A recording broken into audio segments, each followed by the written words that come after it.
अस्सलामुअलैकुम नाज़रीन, P news headlines में आपका खैर मकदम। मैं हूँ आपका मेज़बान बशनाज। आइए डालते हैं खबरों की तफसीलात से पहले एक नज़र दिन भर की कुछ अहम सुर्खियों पर। आबादियाती तनासुब को तब्दील किए जाने के खदशात, तसव्वुराती खौफ, लेफ्टिनेंट गवर्नर मनोहर सिन्हा का बयान। PDP लीडर का ज़ाती महफिज आज जान, नाकाफी सिक्योरिटी की असल वजह, PDP सदर महबूबा मुफ्ती का इल्ज़ाम। इंतखाबी अमल और पुरअमन माहौल को नुकसान पहुंचाने की कोशिश, मुलवस अफराद का बहुत जल्द पता लगाया जाएगा, director general of police. Jamiat अहले हदीस के साबिक सरबरा मरहूम मौलाना शौकत शाह के कातिल बाइज्जत बरी, लवाकीन की इंतजामिया पर नुक्ताचीनी। किसान बिल, किसानों के खिलाफ मोदी सरकार की साजिश, किसान तहरीक का मोदी सरकार पर इल्ज़ाम। भारतीय जनता पार्टी किसान दुश्मन पार्टी है, अपनी पार्टी का मुलगीर एहतजाज में भारतीय जनता पार्टी सरकार पर हमला। टोकन चार्जेस में दुगना इजाफा, ऑटो रिक्शा वालों का प्रेस कॉलोनी में एहतजाज, फैसले पर नजरसानी करने की अपील। खबरों की तफसील से ये तिजारती वक्फा। Pace Academy next Lavipura and Magam announces admission for 9th, 10th, 11th, 12th, medical, non-medical, arts, NEET and JE. Scholarship test will be conducted from 10th to 12th class and free admission will be given to first 3 position holders. Special discount for poor and orphans. For further queries, contact 9906103252. अब खबरें तफसील के साथ। नाज़रीन, जम्मू कश्मीर के lieutenant governor मनोहर सिन्हा ने कल मुबारक मंडी का दौरा किया और वहां पर कायम तवारीखी कम्प्लेक्स पर हो रहे तामीर व तजदीद के कामों का मुकम्मल जायजा लिया। इस मौके पर लेफ्टिनेंट गवर्नर ने दावा किया है कि दफ़ा 370 की मनसूखी के बाद किसी एक भी बैरूनी शख्स ने जम्मू कश्मीर में ज़मीन या जायदाद नहीं खरीदी है। उन्होंने कहा कि जम्मू कश्मीर में 90% ज़मीन ज़रई है और कोई भी गैर कश्मीरी ज़रई अराजी नहीं खरीद सकता है। असम्बली इंतखाबात के हवाले से लेफ्टिनेंट गवर्नर ने कहा कि वज़ीर आज़म ने 15 अगस्त को कहा कि जब हदबंदी कमीशन अपना काम मुकम्मल करेगा तो असम्बली इंतखाबात मुनक्कद होंगे। PDP लीडर हाजी परवेज़ अहमद की हिफाजत पर मामूर पुलिस कांस्टेबल मंजूर अहमद को नामालूम जंगजू ने शहर श्रीनगर के नटीपुरा इलाके में गोलियों का निशाना बनाकर हलाक कर दिया। सोमवार की सुबह श्रीनगर के नटीपुरा इलाके में PDP लीडर के एक ज़ाती माफिज को गोलियों का निशाना बनाकर शदीद जख्मी कर दिया, जो बदज़ा जख्मों की ताब न लाकर दम तोड़ बैठा। पुलिस और फोर्सेस ने हमला आवरों का सुराग लगाने के लिए पूरे इलाके को मुहासरे में लेकर तलाशी कार्रवाई अमल में लाई, जो कुछ वक्त तक जारी रही। ताहम हमला आवर मुमकिन तौर पर वारदात अंजाम देने के बाद यहाँ से फरार होने में कामयाब हो गए हैं। इधर परवेज़ अहमद ने इस हमले की खुद तस्दीक करते हुए कहा कि इन पर अभी तक 3 बार हमला किया गया और आज उनकी जान PSO की वजह से बच गई। उनका दावा है कि बड़ी मुश्किल से 2 एहलकार मेरी हिफाजत के लिए तैनात रखे गए हैं, जिनकी वजह से मेरा जान बच गया। मेरे ऊपर ये तीसरा हमला है आज। पता नहीं इसके पीछे कौन से लोग हैं। मैंने गवर्नमेंट को 10 बार बताया कि मेरे ऊपर हमले हुए हैं, सिक्योरिटी मेरी विड्रा मत कीजिए, मगर इन्होंने माना नहीं। इन्होंने मेरी सिक्योरिटी विड्रा की। वाइस चेयरमैन मैं रह चुका हूँ। 2008 का मैंने इलेक्शन कंटेस्ट किया था अमीर कदर कॉन्स्टिट्यूंसी से। इन्होंने आहिस्ता आहिस्ता मेरी सिक्योरिटी ली। आज 2 PSO वो भी बड़ी मुश्किल से इन्होंने लिए। उसी एक PSO से मैं बच गया। इन्होंने ये हमले करने मेरे घर पे आए। पता नहीं क्या हमारी ज़िंदगी को अजीरन बना रहे हैं, गवर्नमेंट भी और दूसरे साइड भी। वहीं महबूबा मुफ्ती ने हाजी परवेज़ अहमद पर मुश्तबा जंगजू के हमले की मजम्मत करते हुए इंतजामिया पर अपोजिशन लीडरों को नाकाफी सिक्योरिटी फराहम करने का इल्ज़ाम लगाया है। PDP सदर महबूबा मुफ्ती ने अपने एक ट्वीट में पार्टी लीडर हाजी परवेज़ अहमद पर पीर के रोज़ हुए मुश्तबा जंगजू के हमले की मजम्मत करते हुए जम्मू कश्मीर इंतजामिया पर अपोजिशन लीडरों को नाकाफी सिक्योरिटी फराहम करने का इल्ज़ाम लगाया है। उनका कहना है कि जम्मू कश्मीर इंतजामिया ने अपोजिशन लीडरों की सिक्योरिटी को कम कर दिया, जिससे इन लीडरान पर हमला होना आसान बन गया है। जम्मू कश्मीर पुलिस के सरबराह दिलबाग सिंह ने कहा कि नटीपुरा श्रीनगर में PDP लीडर की हिफाजत पर मामूर पुलिस एहलकार की हलाकत जारी इंतखाबी अमल में खलल डालना था। उन्होंने कहा कि इस हमले में मुलव्वस अफराद का बहुत जल्द पता लगाया जाएगा। DGP दिलबाग सिंह के मुताबिक जम्मू कश्मीर इस वक्त एक अहम अमल से गुजर रही है। उन्होंने कहा कि हिफाजत के आला इंतज़ाम हैं, लेकिन हम लोगों की नकलो हमल पर रोक नहीं लगा सकते। We are going through a very important exercise throughout the state, and that exercise is an exercise in democracy at the grassroots level. Enthusiasm of the people with which they are coming out and participating in the elections is commendable, and very elaborate security arrangements have been made along the polling routes, polling stations and the polling places. But despite best of your arrangements that you make, you cannot put 100% curfew or civil curfew where people are not allowed to move. People have to go. It's a big exercise, as I said. Movement has to be ensured. So among a very large scale movement of the people, you have a hidden movement of an odd anti-national element coming to city or coming to some other place. Jamiat अहले हदीस के साबिक सरबराह मरहूम मौलाना शौकत शाह के लवाहकीन ने रियासती इंतजामिया और पुलिस पर मरहूम मौलाना शौकत शाह के कातिलों को 9 साल के बाद केस से बाइज्जत बरी करने के खिलाफ अपनी बरहमी का इजहार करते हुए पूछा है कि पुलिस और सरकार ने कातिलों को किस बिना पर बरी कर दिया है। उन्होंने सरकार पर इल्ज़ाम लगाया है कि इस तरह से साबित होता है कि इंतजामिया कातिलों की हौसला अफजाई करती है।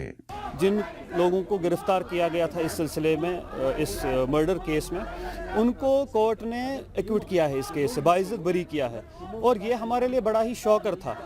देखिए, हमें पहले ही हुकूमत से कोई ख़ास एक्सपेक्टेशन नहीं है इस कौम को, लेकिन जिस दिन इनको गिरफ्तार किया गया और विदिन 7 और 8 डेज शायद पुलिस ने क्लेम किया था कि हमने केस को सॉल्व किया, एक तसल्ली मिल गई थी इस कौम को कि नहीं, शायद जो यहाँ की स्टेट एक्टर्स हैं, स्टेट मशीनरी है, वो शायद इस मामले में हक क्या कहते हैं उसको, चाहते हैं कि वो इस केस को सॉल्व करें। लेकिन आज उनको एक्विट करके उन्होंने ये साबित कर दिया, शायद ये हमको कहना चाहते हैं, इस कौम को कहना चाहते हैं कि जो आपके रहनुमा हैं, जो आपके रहबर हैं, जो इस कौम की भलाई चाहते हैं, उनको कत्ल करने वालों को हम फ्री हैंड देते हैं। देखिए, आज उन्होंने उनको फ्री बरी तो कर दिया, लेकिन ये प्रेसिडेंस एक सेट हो जाएगी आने वाले वक्त के लिए कि जो भी इस कौम में रहबर रहनुमा हैं, उनको कत्ल करने वाले ये समझेंगे कि हाँ जी, कल तो हमें फ्री हैंड हुकूमत दे देगी, और उसके बाद ये कौम इसी तरह, इस कौम का बेड़ा गर्क हो चुका है। आप देखिए कितने कायदीन को कत्ल किया गया, मौलाना उमर फारूक साहब को कत्ल किया गया, मोहम्मद फारूक साहब को कत्ल किया गया,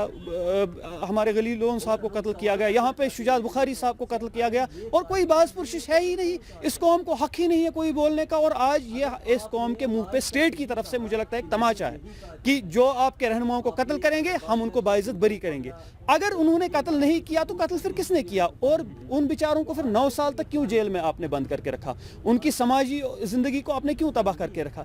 ये तो मौकरी है system of institution of policing की। फारूक साहब और जम्मू कश्मीर लिबरेशन फ्रंट के मोहतरम यासीन मलिक साहब, जमात इस्लामी के शेख गुलाम हसन साहब, और बहुत सारे ऐसे मेंबरान थे, ऑर्गेनाइजेशंस थी, जिन्होंने कमेटी बनाई और उन्होंने एक इन्वेस्टिगेशन की, जिस सिलसिले में यासीन मलिक साहब को पाकिस्तान भी भेजा गया ताकि ये पता चले कि कोई बैरूनी रियासत के कोई हाथ तो इसमें नहीं है। एक रिपोर्ट उन्होंने बनाई कि हाँ जी, जो पुलिस ने अरेस्ट किए हैं वही कातिलीन है, वही इस कत्ल में मुलव्वस है। इनफैक्ट मैं आपको ये भी बताता चलूँ कि वहाँ इस कश्मीर की 2 मशहूर आर्मड ऑर्गेनाइजेशंस ने भी इस सिलसिले में अपनी रिपोर्ट पेश की थी, क्योंकि उन पे भी अंगुशनुमाई की गई थी उस वक्त कि वो भी शायद इस केस में, उन्होंने अपनी बरात इस केस से इख्तियार की और उन्होंने इस अपनी रिपोर्ट में इनको कातिल करार दिया, और कौम ने उस वक्त उनको कत्ल करार दिया है।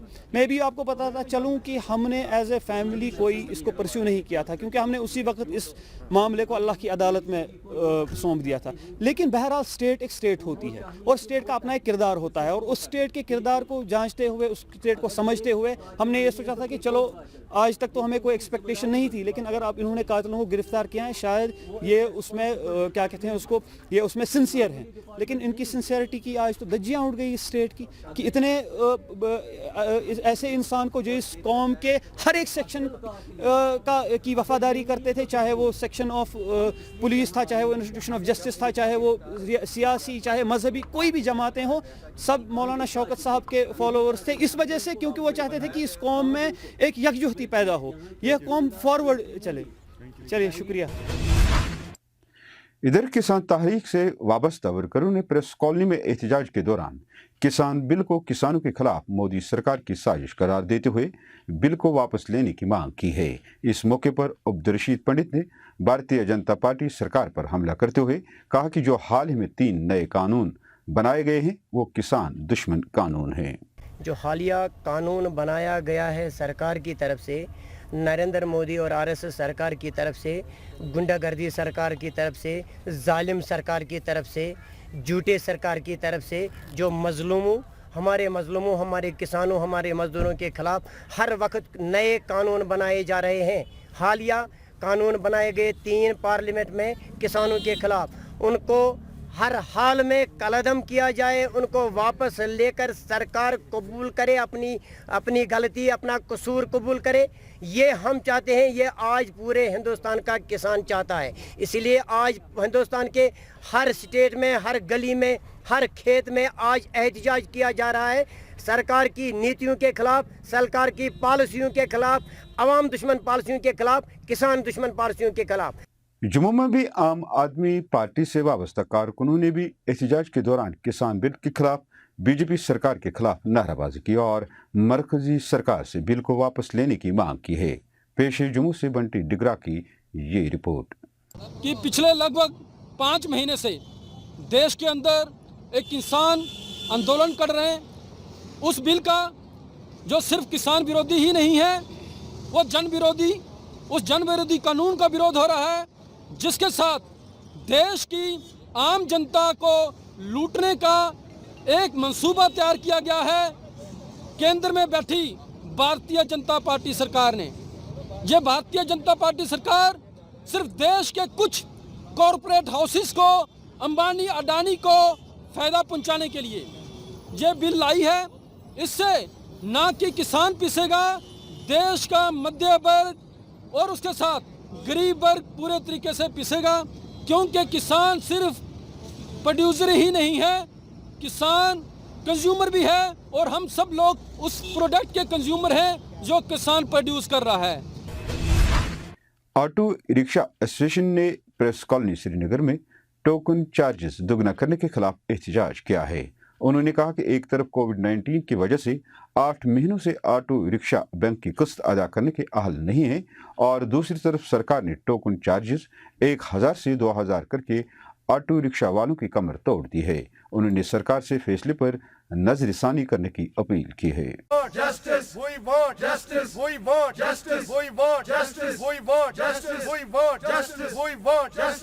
पिछले 8 महीने से जो कोविड चल रहा था, कोविड के दौरान हमने कुछ लोन्स वगैरह उठाए थे अपने गाड़ियों के लिए, जो कि पिछले 8 महीने से पड़े हैं। हम किस्त नहीं भर सकते हैं, इंटरेस्ट दिन ब दिन चढ़ रहा है। हमारे कागजात जो टोकन पिछले साल में हम 2019 में 1000 रुपये टोकन भरते थे, कोविड के दौरान 1000 के बदले हमें 2000 कर दिया गया है। आरटीओ साहब से भी हमने गुजारिश की है, आरटीओ साहब से हमने गुजारिश की है ऐसा मसला क्यों है, क्योंकि आरटीओ साहब ने भी बोला ये मरकज़ ने किया है तो इसमें हम कुछ नहीं कर सकते। लेकिन हमारी गुजारिश है, ख़ास तौर पर गवर्नर साहब से भी हमारी गुजारिश है, हमारी लोन जो है इंटरेस्ट दिन ब दिन बढ़ रहा है, उनकी तरफ नज़रसानी किया जाए, ख़ास तौर के इंटरेस्ट कम किया जाए जो कि हमने लोन उठाए हैं। और आरटीओ साहब से भी हम गुजारिश करते हैं कि हमारी कागजात जो पिछले साल 8 महीने से पड़े हैं उनकी तरफ नज़रसानी की जाए, ख़ास तौर के टोकन टैक्स जो भी कि डबल हो गया है, 1000 के बदले हमें 2000 देना पड़ता है। लाइसेंस का फीस हमें 300 भरना पड़ता था, आज 1000 रुपये भरना पड़ता है। दिन ब दिन ट्रांसपोर्ट वालों के लिए काफ़ी परेशानी हो रही है। इसलिए मैं ख़ास तौर पर गुजारिश करता हूँ लेफ्टिनेंट गवर्नर साहब की तरफ से कि ट्रांसपोर्ट की तरफ ख़ास तौर ऑटो वालों की तरफ एसोसिएशन की तरफ ध्यान दीजिए। नाज़रीन, इसी के साथ खबरों का शुमार अख्ताम को पहुंचा। अगले शुमारे में आपसे फिर मुलाकात होगी। खुश रहो, आबाद रहो, कोरोना से महफूज रहो। दी न्यूज़ को सब्सक्राइब, लाइक और शेयर ज़रूर करिएगा। दीजिए अपने मेज़बान बशीर नाज को इजाज़त। खुदा हाफिज़।